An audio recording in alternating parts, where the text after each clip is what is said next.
Maybe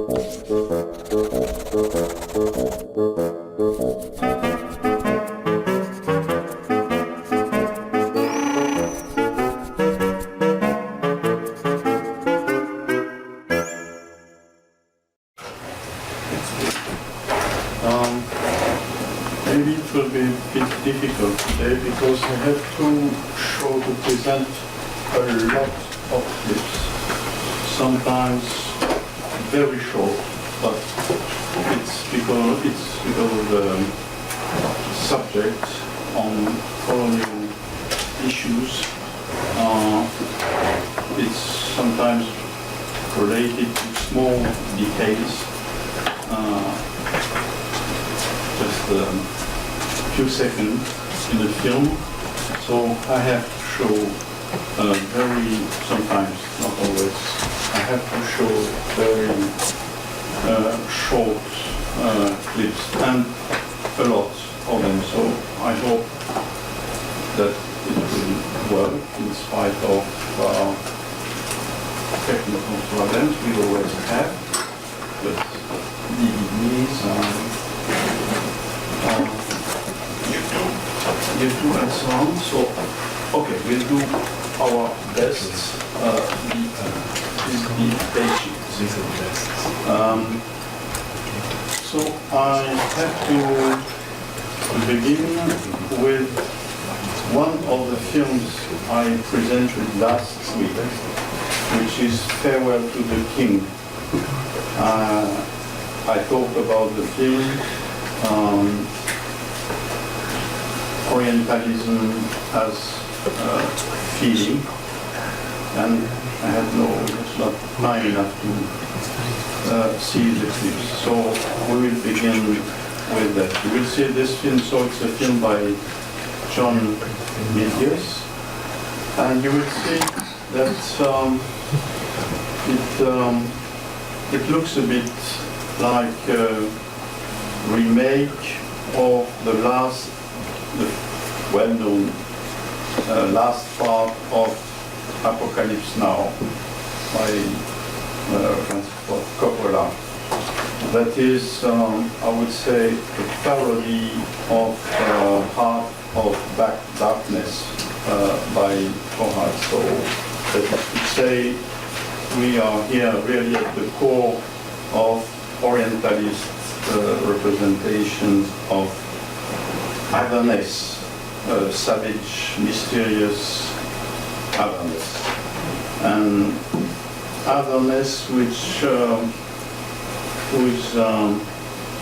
characteristic is that it can quite easily be transposed from Africa to the Far East, that is from the depth of the African continent, the novel by Conrad, Harp of Darkness, to Indochina in Coppola's film, but as well, as you will see in Farewell to the King, from Indochina to Borneo.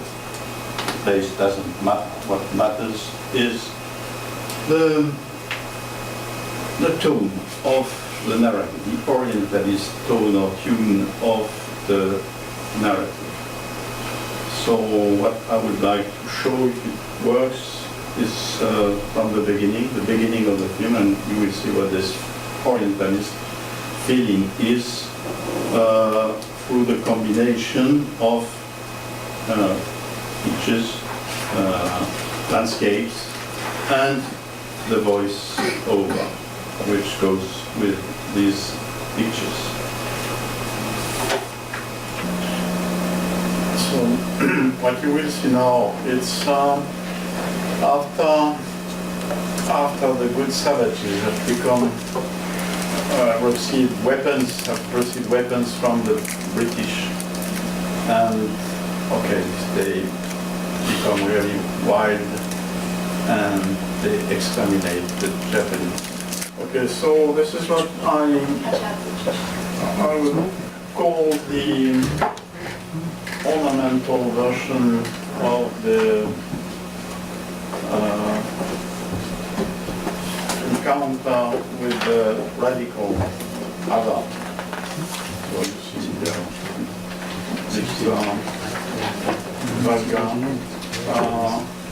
if not making faces of all kinds, colors, colorful, jungle, all these things, accumulation of cliches of all kinds, but it works. It works. So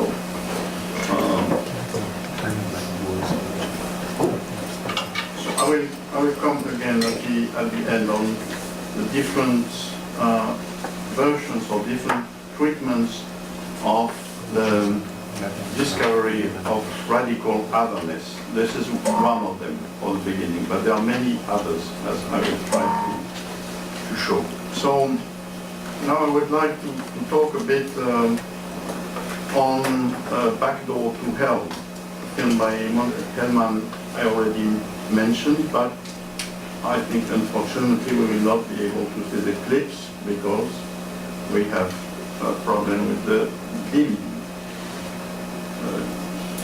Zoom. It's an American DVD.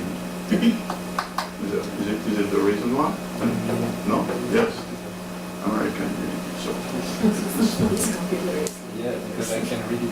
You can read it at home, not here. But we cannot read it here. So, mystery. But still, I would like to say something about it. Because as I said last time, the interesting thing is that this film, Backdoor to Hell, has exactly the same plot as Battle at Bloody Beach we saw last week. And you remember maybe that in Battle at Bloody Beach, the Filipino guerrillas look like a band of strolling players with big cigar, white straw hat, colorful t-shirt, big long old-fashioned guns, etc. And as you remember, as soon as this American Marine soldiers unit arrived in the Filipino village, the locals acclaim them, they carry them in triumph. And this is the way Hollywood usually, as a rule, depicts the liberation of the Philippines. And they say the way the filmic commercial narrative gets rid of the double contentious question of the colonial past and of the future, that is, what kind of independence at the end of the war for the Philippines, when, under what form, etc. But, and this is the interesting thing with Backdoor to Hell, as Jacques Rancière shows in his book called in French La Fable Cinématographique, Cinematographic Fable, what is quite typical for cinema, as it is both industry and art, is that the most conventional or stereotyped narrative or message which has been manufactured by this industry is always liable to be thwarted or disrupted. And this at the time as another voice goes up, or at the time as a small displacement in the narration takes place. And this is exactly what happens in Backdoor to Hell. The commando, the elite commando is landed on the beach in the Philippines in order to prepare general operation reconquest by MacArthur of the Philippines, but things do not exactly happen as they should, according to the mission which has been assigned to this American commando unit by their superiors. As they meet the guerrillas, the leader, his name is Paco, this very energetic freedom fighter lays cards on the table. And these cards are not those which are expected by the American liberators. He says, Paco says, we do not get orders from MacArthur. We fight for our independence. We fight for our people. Maybe we will help you if we think it is in our interest. For actually, we do not know if you Americans are our friends or our enemies. In the film, this man is a Filipino school teacher. As such, he embodies his people. And his wife, his child, have been killed on the occasion of an air raid on Manila, but an American, not a Japanese air raid. And this at the beginning of the war. So this man, Paco, has strong reasons not to feel that American scouts are his natural allies. And this is one of the reasons why his speech, as he meets this Marine Troops unit, his speech has such a virulent anti-colonial tone. So that way, things which seems to be quite simple and clear in a film like Ambush Bay, yes, not Battle at Bloody Beach, Ambush Bay, that is a narrative about the liberation of the Philippines from the Japanese yoke. These things which seem in the other film, in the correct version delivered by the other film, these things suddenly become more complicated in this minor film, Backdoor to Hell, film with a small budget, with no big star, of course, with Jack Nicholson, but Nicholson just at its debut. So it appears in the film, in the course of the film, that Paco, the leader of the guerrillas, is a much stronger character than the commanding officer of the Marine Commando unit, which is not politically correct at all. This Marine Commando unit is played by Jimmy Rogers, who is a popular singer, and who is not, I must say, not very convincing in his role as an elite soldier. I imagine the American public who knows him cannot forget that he's before all a popular singer and not a soldier, not an elite soldier. And he, that is Paco, personifies all the anti-colonial liberation movements which proliferate in the Third World at the time the film has been shot and released. So you have this meeting, colliding effect between past and present. That is the time, which is a time, historical time of the film, and the time at which it is, the present, which it is released. You have this kind of collision, which is something which very frequently happens in this kind of film. So this guy, this freedom fighter, Paco, the leader of the guerrilla, appears to be the forerunner, the herald of all these colonial liberation movements which are so active in the 60s.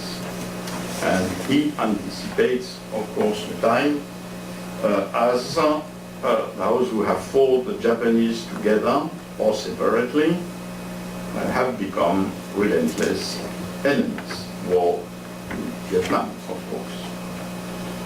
So in such a film, the thread of the narrative in which the strategic interest of the West, or of the Western powers, and morals coincide, as we saw last week in Ambush Bay.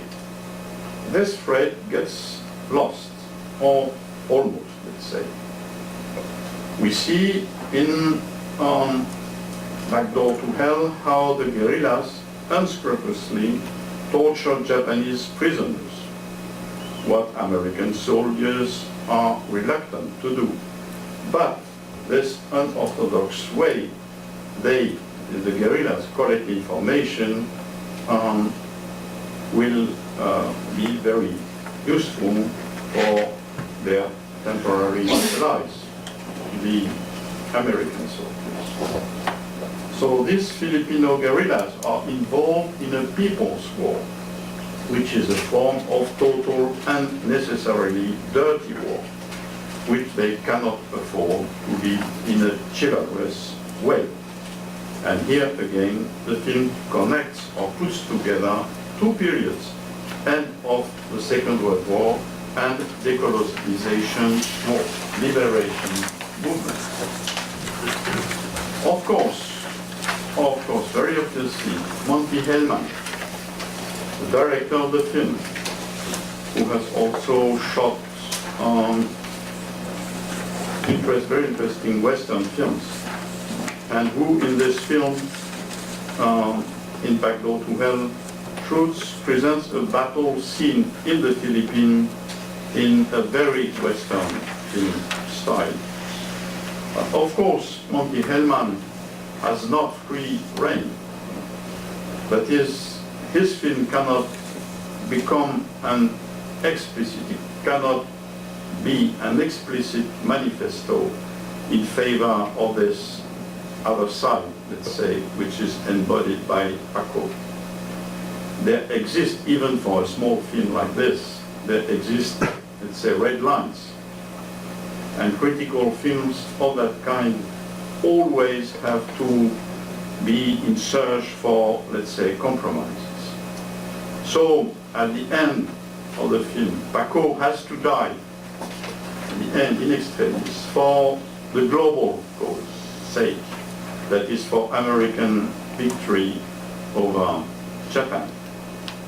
He plays finally a decisive role, heroic role in the operation, which makes it possible for the American scouts to collect information, the general staff, the American general staff needs in order to plan the landing of the American troops on the Philippines. But this kind of restoration of the conventional narrative rights, the last minute in the film, this is not sufficient to delude us, for we positively know at the end of the film that this kind of story, liberation of the Philippines at the end of the war, this kind of story has to be made, can be made in a small film, in a minor film, much more complicated than it appears in the, let's say, correct narrative, which is conveyed by Ambush Bay. Okay, and now we don't see the clip, you don't see the clips. So, frustration for everybody. Maybe we'll see, and I will talk about it after that. So, next one is a film which is called The Real Glory. The Real Glory, which I will show only short clips. It's a film which has been shot by Henry Hathaway, an American filmmaker, in 1939. This before the war, and I will explain after that why I show this film, in spite of the fact that it takes place, action takes place before the war itself. It takes place in the Philippines. So Yes. So it takes place in on the Mindanao Island in the Philippines, where Muslim minorities live. And you will see how these untractable Muslims are presented. And then I will comment on it. So, as you see, it's a very militant version of this Orientalist narrative. And, okay, so I go back a bit to what I mentioned last week. That is, the Filipino issue was very sensitive in the United States on the brink of the Second World War. For it had taken more than a decade at the beginning of the 20th century for the American colonizer to take control, to be in control of the Philippines. In the Philippines, at that time, at the beginning of the century, of the 20th century, the claim for independence had been very strong since the end of Spanish colonization. And in 1935, a partial autonomy had to be granted to the colony. And it had been set between the American authority and the Filipino national movement that the colony should become independent in 1946. But at the time before the war, the situation in the Philippines was uncertain, was tense, and the Filipino question was on the agenda in the United States. And this was, of course, enough for Hollywood to take hold of it, to be interested in it, as at the same time it took hold of the Chinese issue. Many films on China have been shot in Hollywood at that time. So in 1939, Henry Hathaway, who is well known as a Hollywoodian director, to be a yes man, what is called a yes man in Hollywood. That is the kind of filmmaker who accepts everything, any proposition from any production. United Artists, a major United Artist in that case. So he shoots the real glory, which is, so as you saw, this film about the moral rebellion which had been taking place at the beginning of the century. This on the Mindanao Island. So, as you saw, the Moro has a local population, which is Muslim, and this in a country whose population is for its major part Catholic. Hathaway's film, which saw it two stages, Gary Cooper and David Niven, in the roles of the main characters. Hathaway presents in this film a very apologetic version of the colonization of the Philippines by the United States. And this plea shows, of course, how contentious the Filipino issue was at the time. It was shocking. In this film, the Moros are, as you saw, a wild bunch of savages, or let's say the Moro guerrilla, more precisely, are a bunch of savages who terrorize the villages, who loot, who rape, who kill. They are a horde with very primitive and barbarian morals. They are, as you saw in one of the clips, amok killers, and all this springing up from the depth of the past. Yes, no, what I wrote here is not true. It is quite explicit. It is quite explicit that these barbarians are Muslims. It's not said as such, but as the Amok killer shouts Allah, it is quite clear. So it is clear that there are Muslims and barbarians as Muslims. But of course, okay, we can understand very easily that these people are Muslims. There is another scene which I have left aside. You see one of these terrible warriors who himself is terrified at the sight of the pig's skin.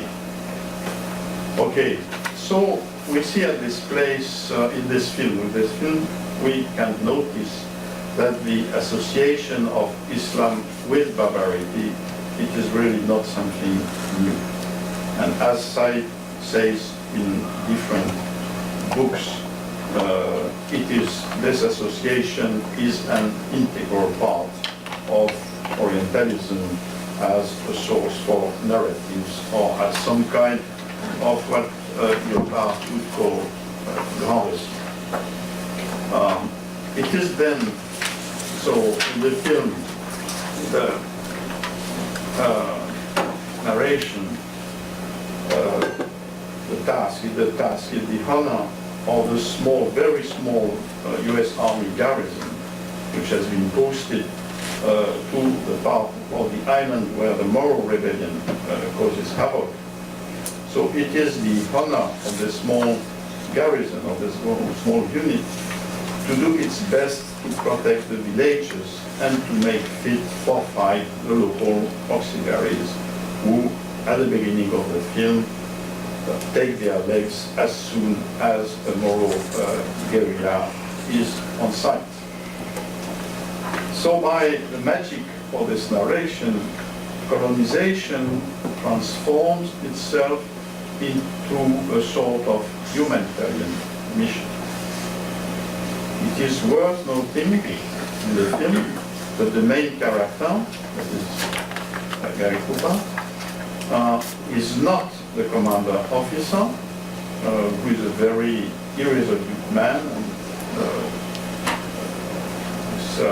besides becoming blind as a result of a wound, but the main heroic character is an army medical officer.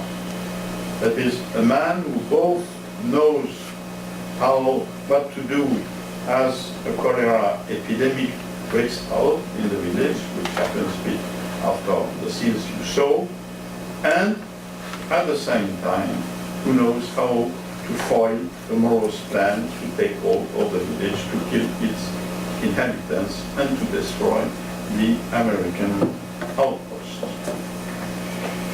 For many reasons, this very predictable film is also appears to be very predictive, for it substitutes the clash of civilizations. Before this clash of civilization has been named as such by Huntington, it substitutes the clash of civilization for the description of for the critique of colonization. It depicts Muslim fighters armed with swords and spears as fanatics, barbarians, and in some forerunners of our terrorists. I mean, the terrorists from our time, those who commit suicide attacks. It glorifies the medical doctor as the key figure of the aid and assistance the humanitarian West extends to the destitute, to the brutalized, to the distressed people from the other worlds. At the end of the film, having accomplished their mission for pacification, that is the intractable Moro guerrilla having been made citizen, the gallant American team, including this very brave young woman you saw, they all can leave the village with a light heart, showered with gifts and flowers by the villagers. So real glory is what begins as the colony has lost its name, has become unrecognizable. So, and as you know, to finish on this, as you know, things have not changed much since the time of the events the film alludes to, or the Muslim population on the island Mindanao is still in open conflict with the central authority in the Philippines. Guerrillas or groups of local outlaws kidnap foreign visitors who venture in this region and hold them for ransom for years sometimes, and they clash sporadically with the Filipino army. So in that sense too, this film may just made together, I say, and doomed to oblivion is quite credible.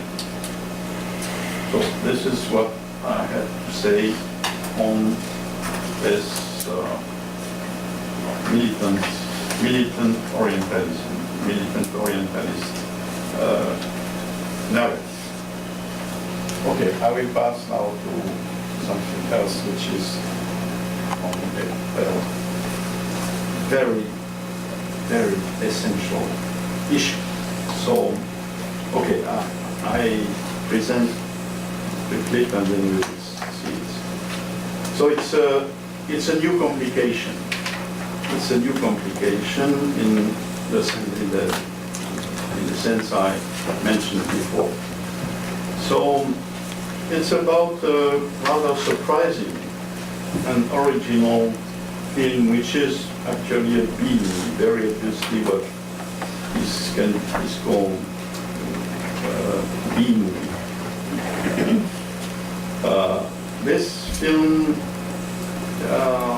This film's title is Pacific Inferno.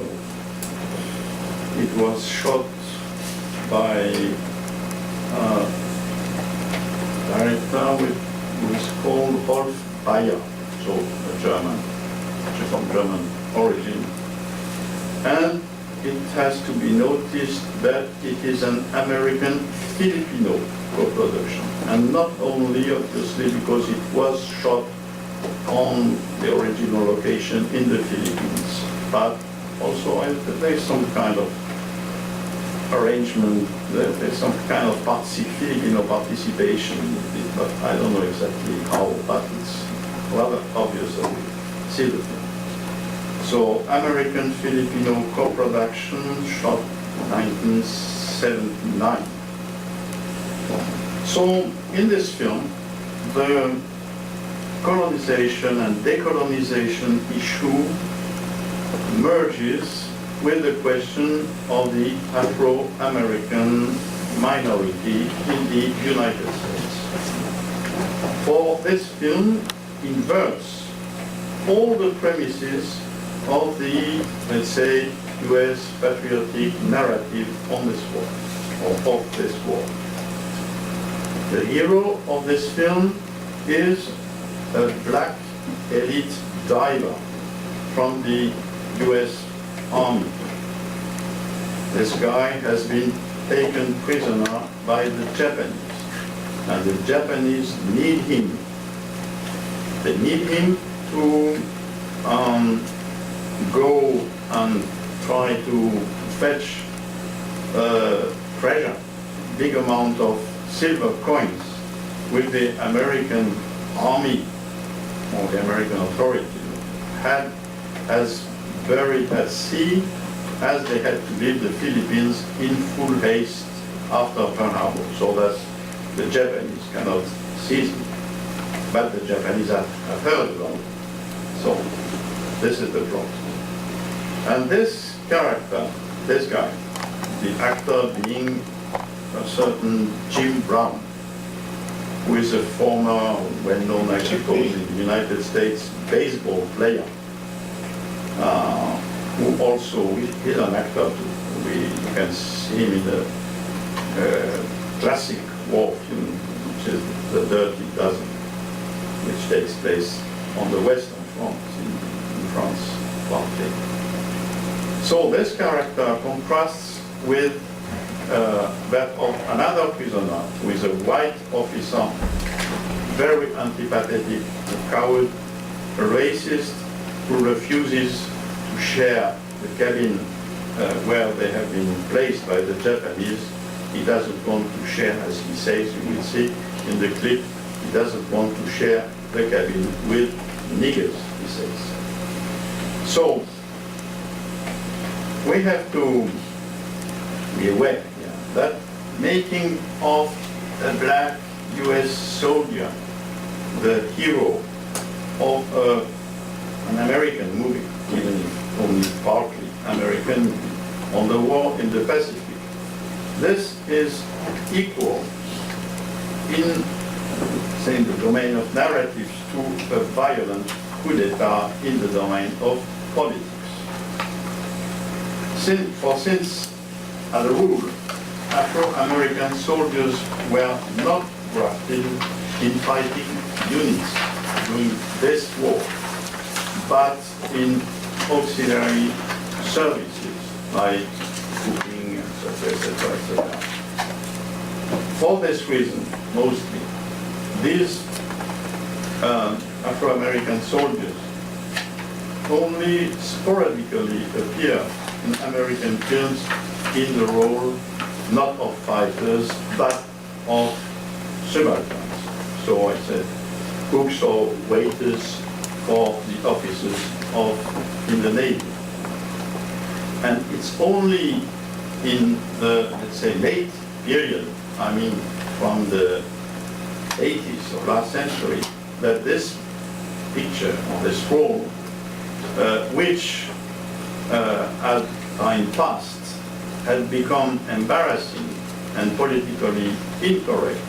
So this picture is amended step by step, which is the classical rewriting process I already have mentioned. So you will see in this film how the silhouette of a black soldier appears in a submarine film among the members of the crew, which is a quite implausible, I would say, an impossible thing, but of course, which is a virtuous correction of the past reality at the time the film has been shot. Or what you will see among these rewriting effects or corrections, as an effect of these corrections, during the Pearl Harbor attack, a black sailor, or I think he's a cook actually, who is lacking of any special training, but still, in spite of this, he starts shooting with a machine gun at the Zeros, at the Japanese Zeros, and succeeds in bringing down one of them.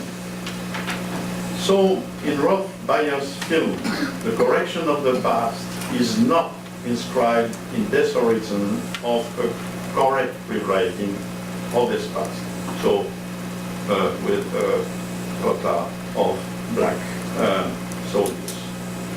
It is, on the contrary, it is on the opposite, a subversion of the whole narration of the patriotic war in the Pacific.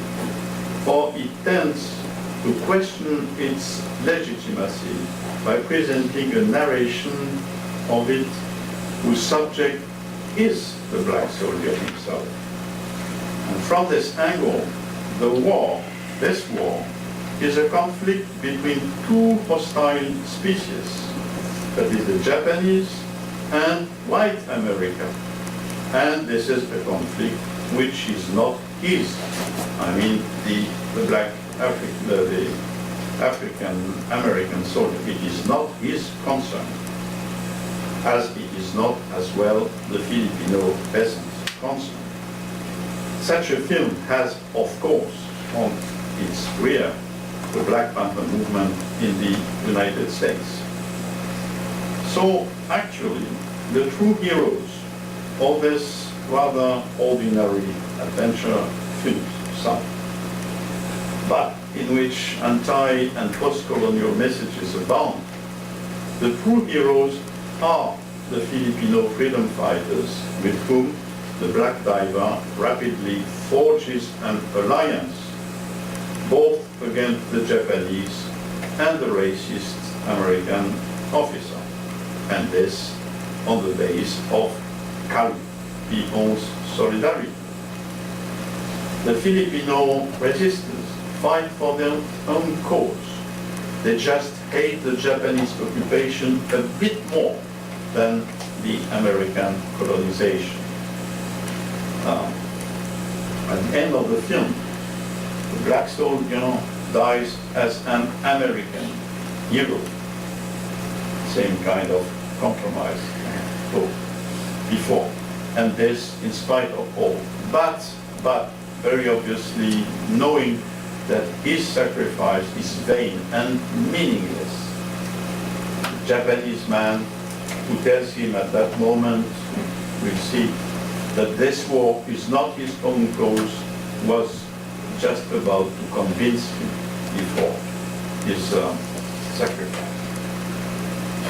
In this film too, the Japanese characters are more, let's say, stupid than odious. That is, it's about militarism as a form of stupidity rather than evil, absolute evil. One of these Japanese we see in the film, the interpreter, the civilian, is given positive character, that is a compassionate person who at the end commits honorable suicide by seppuku. So this, let's say, cooled down description of the Japanese enemy is one of the elements of the post-colonial deconstruction, the film stages.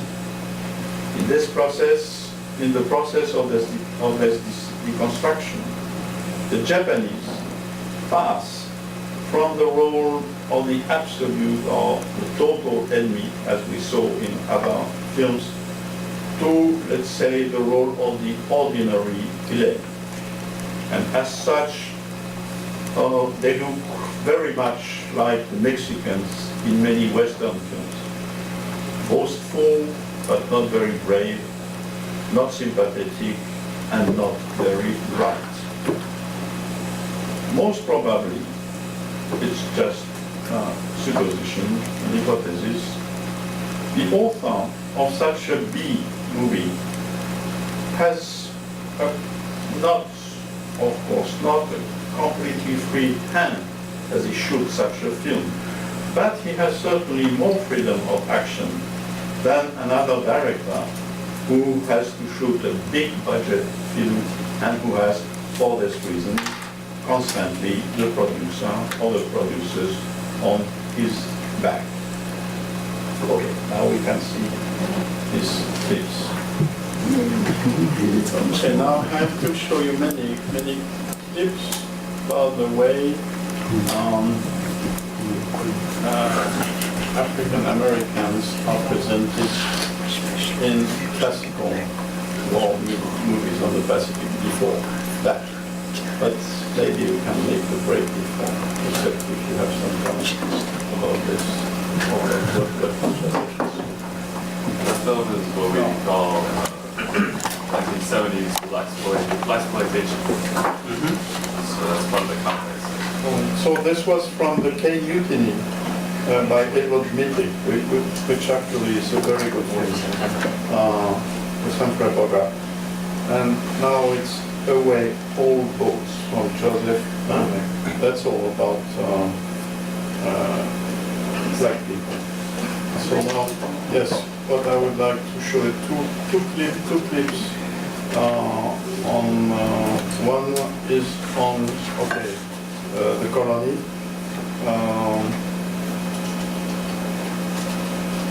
American soldiers in colonial context. And the second, it's about master and servant. So it's about Admiral Wellesley, who is going to pension, and so his Filipino Filipino, I don't know, assistant, servant, is like his Manuel Salvador Jesus double, Maravilla, because they one have of the 17 same children, career. One born on has the island of a Luzon, high-ranking officer, 28 years and the in the other United one, the States Navy. Filipino, has cheerfully and reverently he has served his God, his country, and his admiral. Can you see they're both alike, but one is the master, the other one is the subaltern. He's a Filipino. He belongs to the army, but he's a Filipino.